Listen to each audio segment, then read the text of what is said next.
아버지, 참 좋으시겠네요. 들리세요?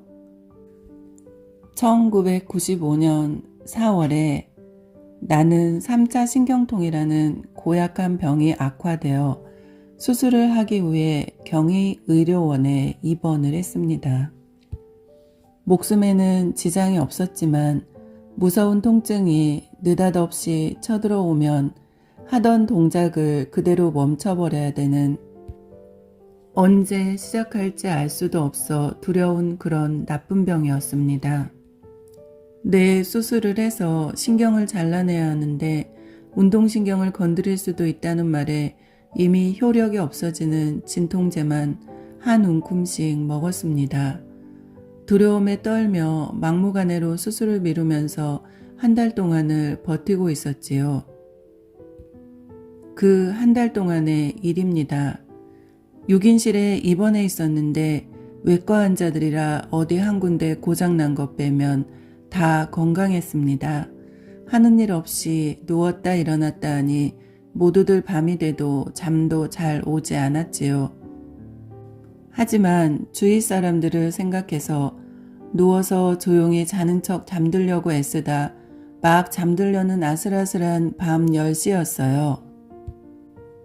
그런데 그때 딱 10시 정각이 되면 전화벨이 따르릉 울렸어요. 전화벨이 2번 울리기 전에 나는 번개같이 재빠르게 일어나 수화기를 들었습니다. 전화의 주인공은 바로 우리 근엄하신 아버지 과구불 목사님이셨지요. 왜 그 시간이었는지 나는 여쭤보지 못했습니다. 그걸 여쭤보기에는 아버지 목소리가 매번 너무 절박했고 내 아픔 또한 만만치 않았어요. 병실 식구들도 밤중에 전화하는 것에 대해 뭐라 하지 못했어요. 전화 받는 전경이 상식을 벗어난 풍경이었을지도 모르겠어요. 평소에 난 말이 없었고 두려움에 질려 있거나 꼿꼿하게 책을 보거나 했거든요. 사람들은 말도 못 붙이고 어떤 인간일까 주파수를 이리저리 돌리고 있던 참에 풀고 싶은 수수께끼 같아 중단을 시키지 못했는지도 모르지요. 그런데 전화를 받고 내 입에서 나온 말이 두려워 말고 믿기만 하라는 말을 10번 반복하는 것이었습니다. 그리고 수화기를 내려놓고 슬며시 밖에 나가는 것이 전부였어요. 참 황당했을 거예요. 다른 사람들에게는 들리지 않고 내게만 들리는 아버지 말씀은 세 마디가 더 첨가된 혜영이냐? 아버지다. 따라해라. 였습니다. 그 말씀 후에 두려워 말고 믿기만 하라는 것을 따라하라는 거였지요. 아버지의 목소리는 단호했고 위엄이 있었습니다. 마치 전쟁통의 지휘관 같았어요. 밖으로 나온 나는 병원의 옥상으로 올라갔습니다. 어둠 속에서 밝은 대학로의 불빛들을 바라보며 슬프게 울었습니다. 그러다가 잠깐 웃기도 했습니다. 아이고 아버지 엄살쟁이. 울다가 이런 말이 저절로 나왔기 때문이었어요.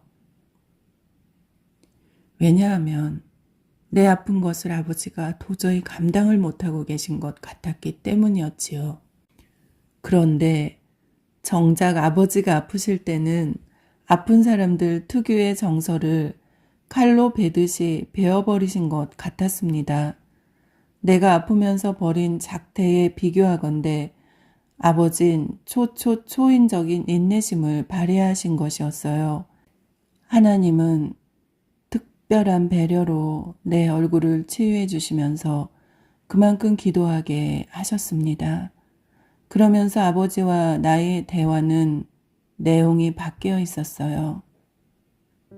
아버지 저 그림 그려요가 아닌 아버지 저 기도원에 있어요. 아버지 저 새벽기도 시작했어요. 아버지, 저 금식기도 하고 있어요. 하고 말입니다.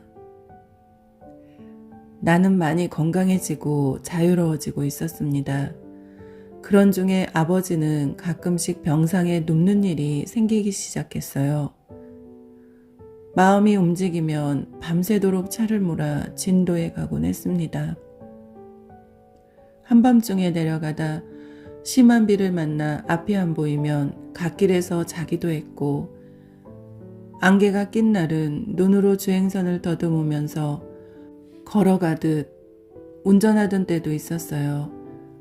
날씨 좋은 날은 제트기처럼 달려갔습니다. 어쩔 때는 정섭이랑 동행한 적도 있었지요. 그렇게 천신만고 끝에 집에 도착하면 아버지는 밤중이건 새벽이건 꼭 그 자리에서 기도하고 예배 보고 격식 차릴 건 다 차리셨습니다. 그리고 난 다음 어머니와 자유롭게 대화할 수 있는 시간이 생겼지요. 식당 의자에 발을 올려놓고 앉아 어머니가 끓여주시는 손수 만드신 따뜻한 차를 마시며 이런 일 저런 일 얘기하는 일이 얼마나 좋았는지요. 깊이 잠든 중에 들리는 아버지 기도 소리는 또 얼마나 좋았는데요. 아버지는 점점 약해지시면서도 평소에 하시던 일을 다 하셨습니다. 기도 시간도 여전히 똑같으셨고, 설교 준비도 여전히 다 하셨고, 주일날은 여전히 멋쟁이셨어요. 편찮으셔도 야단치는 내용도 방법도 다 똑같았습니다. 내가 살면서 아버지께 야단 맞은 고정 주제가 교만하지 말라였습니다. 아버지는 호랑이 같은 눈썹을 올리고 벼락 같은 소리로 교만은 배망의 아버지다 하셨지요. 또는 속을 뒤틀리게 하는 비꼬시는 듯한 어조로 이 어투는 우리들만 알 거예요. 교만은 패망의 아버지다 였습니다. 대개 이 두 가지 목소리로 나를 훈계하셨는데 처음 것은 무서웠고 나중 것은 속으로 반발을 하며 들었습니다. 아버지 닮았겠죠 뭐 라며. 아버지께서 염려하신 대로 하나님은 철저히 내 교만을 걷어내시는 작업을 시작하셨어요. 작은 교만은 작은 채찍으로, 큰 교만은 큰 채찍으로. 그런데 아찔한 죽음 같은 시간들이 지나고 나니 아버지의 간곡한 기도도 동시에 이루고 계셨음이랴. 하나님의 정교하시고 세밀하심에 난 매순간 놀라고 감탄합니다. 나의 단점을 너무도 잘 알아서 그토록 쉬지 않고 섬세하게 기도해 주시던 아버지.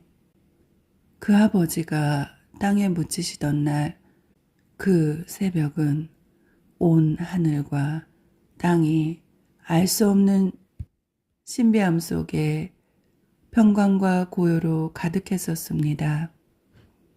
아버지관을 덮은 수백 송의 하얀 국화와 십자가를 새긴 붉은 장미, 그 위에 놓인 분홍 장미 꽃다발이 제각각 맑은 빛으로 빛나고 있었어요. 난 그 앞에서 머리 숙여 약속했습니다. 바울 선배님, 선배님의 뒤를 따르겠습니다. 돌아가신 아버지의 얼굴처럼 그렇게 빛나는 아름다움으로 나도 죽으면 주님이 그렇게 완성시켜 주실 것임을 확신하면서 한껏 애교스러운 표정으로 식당 문을 살짝 열고 어린애처럼 서 계셨던 아버지. 그러면 어머니와 우리는 금방 알고 아버지 커피 드려요? 했었지요.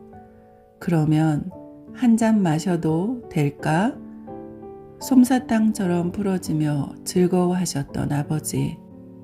아버지 가신 후 정섭이와 집에 내려갔었어요. 어스름이 내리는 동네역에 들어서며 할머니 20년만 더 살으시라고 기도하자. 그랬어요. 아버지, 하늘의 구름이 풍성할 때나 유난히 하늘이 맑을 때 아버지 참 좋으시겠네요.